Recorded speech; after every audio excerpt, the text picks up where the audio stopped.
नमस्कार, आर्या न्यूज देख रहे हैं आप। मैं हूं आपके साथ पल्लवी सिंह। रुक करेंगे इस वक्त की बड़ी खबर की ओर। लखनऊ से इस वक्त की सबसे बड़ी खबर सामने आ रही है, जहां विधानसभा सत्र के दौरान ये हंगामे की खबर सामने आई है। तस्वीरें पहले आपको दिखा दें कि लखनऊ से जो ताजा तस्वीर सामने आ रही है वो ये है कि यहाँ पर तमाम सपा के कार्यकर्ता मौजूद हैं। सपा दफ्तर के पास धरने पर बैठ गए हैं अखिलेश यादव।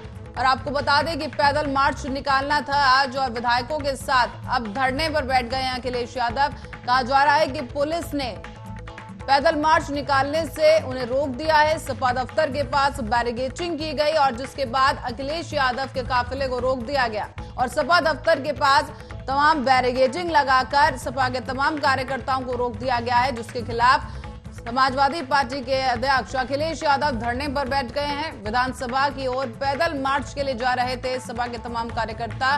महंगाई बेरोजगारी के मुद्दे पर आज ये पैदल मार्च सपा ने ऐलान किया था और इस पैदल मार्च को अब रोक दिया गया है। कानून व्यवस्था के मुद्दे पर समाजवादी पार्टी ने विरोध प्रदर्शन करना शुरू कर दिया है। जमीन पर बैठकर धरना दे रहे हैं अखिलेश यादव। पूर्व मुख्यमंत्री अखिलेश यादव धरना प्रदर्शन शुरू कर चुके हैं। लखनऊ से इस वक्त की बड़ी खबर और तस्वीरें आपको दिखा रहे हैं, जहां पर आप देख सकते हैं आपकी टेलीविजन स्क्रीन पर कि यहां पर तमाम जत्था जो है कांग्रेस कार्यकर्ताओं को दिखाई दे रहा है। टोपी पहने हुए तमाम कार्यकर्ता मौजूद हैं। सपा मुख्यालय के बाहर का ये नजारा है और इसी खबर पर ज्यादा जानकारी के लिए अमित शर्मा यूपी हेड हमारे साथ मौजूद है। अमित, आपसे जानना चाहेंगे मौजूदा स्थिति वहां पर क्या कह रही है। अखिलेश यादव धरने पर बैठ गए। जी बिल्कुल, मैं बता दूं जिस तरीके से बताया गया था कि वो अपना पैदल मार्च निकालेंगे और सदन तक पहुंचेंगे, लेकिन जिस तरीके से पुलिस ने अपनी व्यवस्था कर रखी थी, बैरिकेडिंग लगा दिया था और वहां तक पहुंचने के लिए कोई उनका रूट प्लान नहीं था। जिस तरीके मैंने पहले ही बताया था कि कोई परमिशन सपा के कार्यकर्ताओं विधायकों के द्वारा वहां से नहीं ली गई थी, जिसका हवाला देते हुए पुलिस प्रशासन ने वहां बैरिकेडिंग लगा दी थी और इनको वहां तक न जाने के लिए मना कर दिया गया था। तो मैं क्या समझा जाए इस पूरे प्रकरण को लेकर, क्योंकि कहा जा रहा है कमिश्नर का बयान अभी तक आया है कि कोई परमिशन नहीं ली गई, जो न्यायिक प्रक्रिया होती है उसी के तहत इस धरने को रोका गया है, इस प्रदर्शन को रोका गया है। तो आखिर अगर समाजवादी पार्टी पहले ही ऐलान कर चुकी थी तो परमिशन आखिर क्यों नहीं ली गई?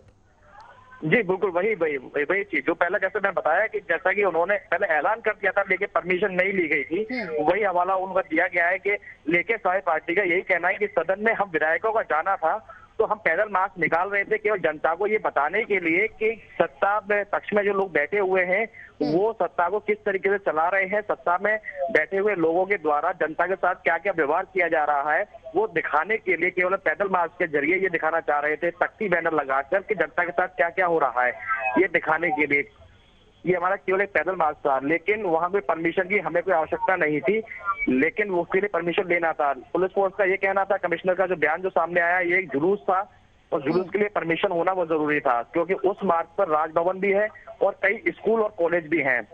बिल्कुल। और अमित, अभी हाल ही में आगामी त्योहारों को देखते हुए भी पुलिस प्रशासन की तरफ से सख्त निर्देश थे कि किसी भी तरह के जुलूस को या कार्यक्रम को या अगर लोग वहां पर इकट्ठा हो रहे हैं तो उसके लिए मनाही थी, परमिशन लेने के लिए कहा गया। चलिए अमित, अब ये आपसे सवाल है मेरा कि सुबह से ही पुलिस की बैरिकेडिंग शुरू हो चुकी है, सदन के बाहर भी बैरिकेडिंग की गई और मुख्यालय के बाहर भी यहाँ पर सभा मुख्यालय के बाहर पुलिस तैनात है। तो क्या इस दौरान जब पुलिस वहां पर जुटना शुरू हुई क्या तब परमिशन लेने की कोशिश की गई?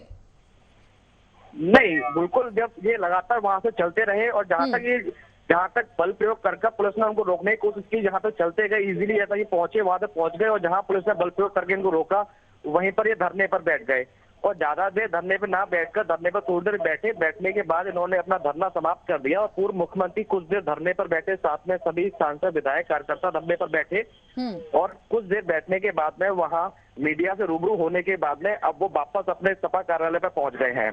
तो अमित, अब आगे क्या कुछ कयास लगाए जा रहे हैं? क्या सत्र के लिए जाएंगे अखिलेश यादव? नहीं, सत्र के लिए अब नहीं जाएंगे क्योंकि आज सत्र का पहला दिन था। आज केवल शोक सभा वहाँ होनी थी जो मुख्यमंत्री योगी आदित्यनाथ के द्वारा उसको संपन्न कर दिया गया है।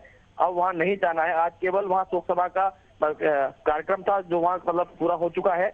अब वहाँ मतलब सदन के लिए नहीं जाएंगे। अब वापस वो अपने सभा कार्यालय पर अपने पहुंच चुके हैं और थोड़ी देर में अभी पूर्व मुख्यमंत्री अखिलेश यादव अभी प्रेस कॉन्फ्रेंस की तैयारी कर रहे हैं और सभा कार्यालय से प्रेस कॉन्फ्रेंस करेंगे अभी। तो अमित, अगर चुनावी दौर पे देखा जाए तो ये कहीं ना कहीं एक सियासी रणनीति रही अखिलेश यादव की कि सत्र से पहले एक हाई वोल्टेज ड्रामा यहाँ पर क्रिएट करने की कोशिश की गई है, क्योंकि जहां तक जो कयास लगाए जा रहे थे कि विपक्ष कहीं ना कहीं कमजोर पड़ रहा है, जो कि सीटों की अगर बात करें ओपी राजभर उनसे अलग हो गए, ओपी राजभर की तरफ से भी लगातार समाजवादी पार्टी पर कटाक्ष किए जा रहे हैं। तो क्या इस जो पूरे, क्योंकि परमिशन यहाँ पर नहीं ली गई जो कि सबसे महत्वपूर्ण काम था, उसके बाद धरने पे लिए निकल गए ये लोग, प्रदर्शन करने के लिए पैदल मार्च के लिए निकल गए, लेकिन वहां थोड़ी देर के लिए धरने पर बैठे और फिर वापस मुख्यालय की तरफ रुख कर लिया और अब एक प्रेस कॉन्फ्रेंस करने जा रहे हैं। तो ये जो घटनाक्रम है कहीं ना कहीं एक पब्लिसिटी स्टंट दिखा रहा है यहाँ पर।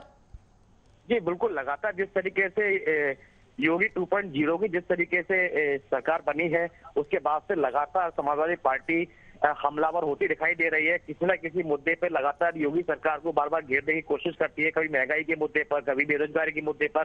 और हाल ही में अभी इसी पैदल मार्च के दौरान अखिलेश यादव ने केंद्र सरकार और योगी सरकार दोनों को घेरने की कोशिश की है शिक्षा के मुद्दे पर। ये कहा है शिक्षा फ्री होनी चाहिए, और जो अभी जो बोला गया है अगर केंद्र सरकार और योगी सरकार में केवल अगर बढ़ा है तो बेरोजगारी, ऐसे कई बयान अभी उन्होंने धरने के दौरान अभी दिए हैं और लगातार केंद्र सरकार और प्रदेश सरकार को लगातार घेरने की कोशिश लगातार करते दिखाई दे रहे हैं।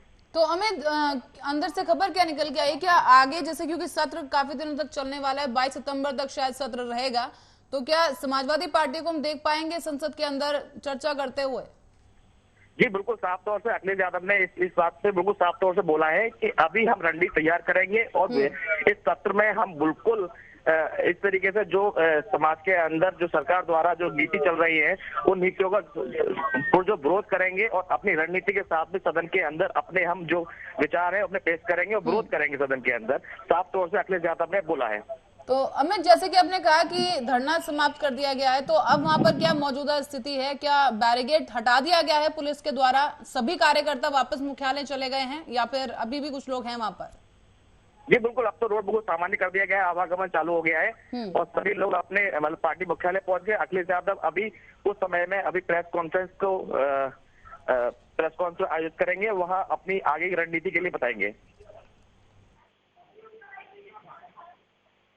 दर्शकों को बता दें कि आज जो समाजवादी पार्टी ने जैसे कि ऐलान किया था कि वो सदन तक पैदल मार्च निकालेंगे, तो उसी के लिए मुख्यालय के बाहर तमाम जो कार्यकर्ता हैं समाजवादी पार्टी के वो इकट्ठा हुए, खुद अखिलेश यादव मौजूद रहे और पैदल मार्च शुरू किया गया। लेकिन क्योंकि पुलिस से कोई परमिशन नहीं ली गई थी, आधिकारिक तौर पर किसी तरह की कोई परमिशन नहीं थी समाजवादी पार्टी के पास ये पैदल मार्च निकालने के लिए, इसीलिए इस प्रदर्शन को रोक दिया गया।